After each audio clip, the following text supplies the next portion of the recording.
Quand toutes vos cordes sont fixées, vous allez devoir donc passer au guindage du ressort. Le guindage du ressort, c'est quoi? C'est écraser le ressort pour qu'il soit à peu près au niveau des taquets, ou un tout petit peu plus haut. Alors le but, c'est bien évidemment d'écraser. Alors le tapissier professionnel, lui, il va faire avec des cordes en entourant les spires et en tendant très très fort ces cordes pour les fixer sur les semences à l'opposé. Bien évidemment, quand on n'est pas professionnel et qu'on n'a pas l'habitude de le faire, c'est un petit peu difficile. C'est surtout difficile parce qu'en fait, il faut beaucoup de force dans les doigts, beaucoup de force dans les mains. Donc quand vous n'avez pas cette possibilité-là, il y a une petite ruse que je peux vous montrer, qui est en fait la ruse des petites chaînettes.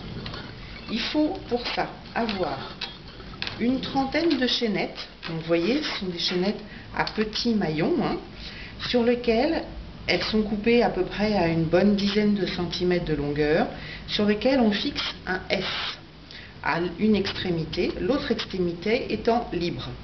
Cette extrémité-là, en fait, avec le S, va permettre de fixer le S du bas ici sur le ressort et la spire du bas, et avec un autre S qui lui sera libre, on viendra, en fonction de la hauteur souhaitée, mettre dans la chaînette et accrocher sur la spire du haut.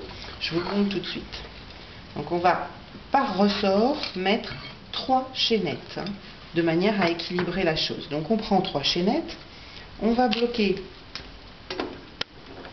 les S en bas. Alors pour que ce soit plus facile après à enlever, mettez la petite crosse ici, l'ouverture vers l'extérieur. Vous bloquez les S. Ensuite, vous prenez des S libres et le but, ça va être de descendre le ressort au niveau du taquet. Pourquoi? Parce que quand vous allez ensuite défaire les chaînettes et quand vous aurez fait le guindage, vous allez voir que les ressorts remontent très très légèrement. Donc vous les mettez pas plus haut que le taquet, voire éventuellement un tout petit peu. Pourquoi? Parce que vous allez devoir choisir une hauteur. Et c'est pas obligatoirement, c'est en fonction du nombre de maillons. Donc vous venez proche du taquet, vous venez mettre votre S à peu près au niveau du taquet, et vous vous apercevez que c'est ce maillon-là qui convient. Donc c'est-à-dire 1, 2, 3, 4 maillons de chaîne. Vous descendez votre ressort et vous l'accrochez. Pour l'instant, il a la tronche en biais, c'est pas grave. Vous allez faire la même chose sur l'autre chaîne. 1, 2, 3, 4. Toujours le S, cette fois-ci, vers l'intérieur, de manière à accrocher la spire du ressort sans... On ne se bat pas avec le ressort, c'est lui qui gagne.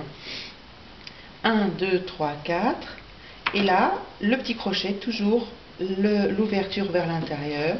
Et on baisse, et le ressort est baissé au niveau du taquet.